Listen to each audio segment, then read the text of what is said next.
বকেয়া ডিএ অবিলম্বে মেটানোর দাবিতে গত ১৩ই মার্চ ধর্মঘটের ডাক দিয়েছিল সংগ্রামী যৌথ মঞ্চ। তাদের দাবি, অবিলম্বে সুপ্রিম কোর্টের নির্দেশ মেনে তার সরকারি কর্মচারীদের জন্য সমস্ত বকেয়া ডিএ মিটিয়ে দিতে হবে। এদিকে দেশের সর্বোচ্চ আদালত সুপ্রিম কোর্টও তাদের নির্দেশে স্পষ্ট জানিয়েছিল, মহার্ঘ ভাতা আইনত বলবৎযোগ্য, ন্যায্য অধিকার তাদের। সর্বভারতীয় ন্যায্য মূল্যের সূচক মেনে সরকারি কর্মচারীদের মহার্ঘ ভাতা দিতেই হবে। সেই মতো বকেয়া ডিএ অবিলম্বে মেটানোর দাবিতে এদিন ধর্মতলা থেকে মিছিল করে কালীঘাট চলো অভিযানের ডাক দিয়েছিল সংগ্রামী যৌথ মঞ্চ সহ আরও একাধিক মঞ্চ। এদিন ইন্ডিয়ান মিউজিয়ামের সামনেই পুলিশ ব্যারিকেড করে মিছিল আটকে দিয়েছিল। আন্দোলনকারীরা রাস্তায় বসেই দীর্ঘক্ষণ ধরে আন্দোলন বিক্ষোভ চালান। মুখ্যমন্ত্রী বা মুখ্য সচিবকে অবস্থান মঞ্চে এসে তাদের সঙ্গে কথা বলার দাবিও জানানো হয়। এদিন এই বিক্ষোভ মঞ্চ থেকেই সরকারকে হুঁশিয়ারি দিয়ে বলা হয়, সরকার দাবি না মানলে বিধানসভা নির্বাচনের আগে বাড়ি বাড়ি গিয়ে রাজ্য সরকারের দুর্নীতির প্রচার করা হবে। যৌথ মঞ্চের পক্ষ থেকে বলা হয়, দীর্ঘ আইনি লড়াইয়ের পর রাজ্য সরকারকে মহার্ঘ ভাতা মিটিয়ে দেওয়ার নির্দেশ দিয়েছে সুপ্রিম কোর্ট, কিন্তু শীর্ষ আদালতের এই নির্দেশও মানা হচ্ছে না। এদিন বকেয়া মহার্ঘ ভাতা সহ একাধিক দাবিতে ধর্মঘটে সামিল হয়েছিলেন শিক্ষকেরাও। সম্প্রতি মধ্যশিক্ষা পর্ষদ এবং কোনো কোনো জেলা স্কুল পরিদর্শকের তরফে বিজ্ঞপ্তি জারি করা হয়েছে বেতন কাটার বিষয়েও। বিরোধীরা ধর্মঘটের ডাক দিলেই সরকারের তরফে বিজ্ঞপ্তি দিয়ে জানিয়ে দেওয়া হয়, ওই নির্দিষ্ট দিনে কোনো ছুটি নিতে পারবেন না তারা। ছুটি নিলেই কাটা হবে বেতন। গত ১৩ই মার্চের ধর্মঘটের পরিপ্রেক্ষিতেও তেমনই বিজ্ঞপ্তি জারি হয়েছিল। আর তারপর আদালত অবমাননার মামলা করার হুঁশিয়ারি দিয়েছে শিক্ষক সংগঠনগুলি। গত ১৩ই মার্চ বকেয়া মহার্ঘ ভাতাসহ একাধিক দাবিতে ধর্মঘটে সামিল হয়েছিলেন শিক্ষকেরাও। জানা গিয়েছে, সম্প্রতি মধ্যশিক্ষা পর্ষদ সব জেলা স্কুল পরিদর্শকের কাছে এই বিষয়ে নির্দেশিকা পাঠিয়েছে।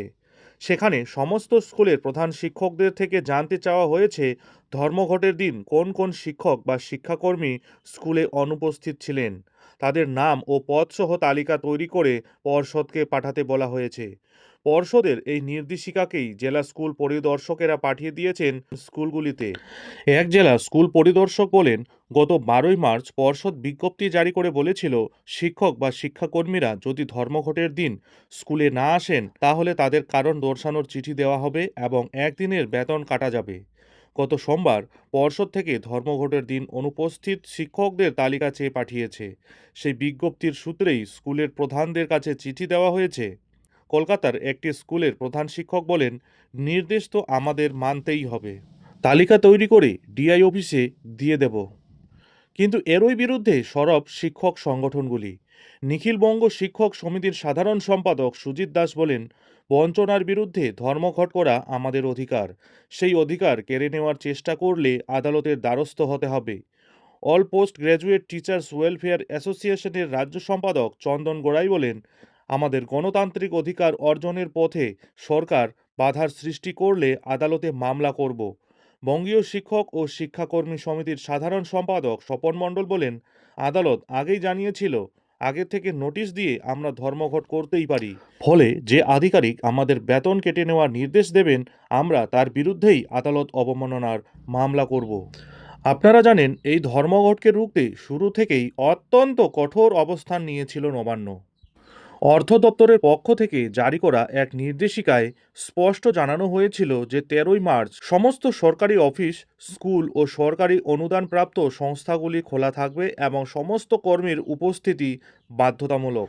নবান্নের নির্দেশিকা অনুযায়ী ওই দিন কোনো কর্মীকে ক্যাজুয়াল লিভ বা অন্য কোনো ধরনের ছুটি মঞ্জুর করা হয়নি। যদি কোনো কর্মী ওই দিন নির্দিষ্ট কারণ ছাড়া অনুপস্থিত থেকে থাকেন, তবে তার সেই দিনের অনুপস্থিতিকে ডাইস নন হিসেবে গণ্য করা হচ্ছে। এর অর্থ হলো, এই দিনের জন্য সংশ্লিষ্ট কর্মী কোনো বেতন পাবেন না এবং এটি তার চাকরির মেয়াদে একটি ব্যাক ইন সার্ভিস হিসেবে রেকর্ড করা হবে।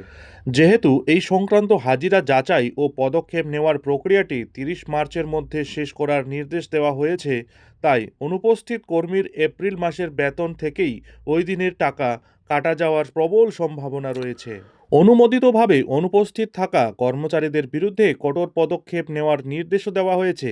অনুপস্থিত কর্মচারীদের সংশ্লিষ্ট দপ্তরের পক্ষ থেকে সকস নোটিশ পাঠানো হচ্ছে এবং তাদের অনুপস্থিতির সন্তোষজনক ব্যাখ্যা ও প্রমাণ জমা দিতে বলা হয়েছে। যদি উত্তর সন্তোষজনক না হয় তবে বেতন কাটার পাশাপাশি তাদের বিরুদ্ধে বিভাগীয় শাস্তিমূলক ব্যবস্থাও নেওয়া হতে পারে।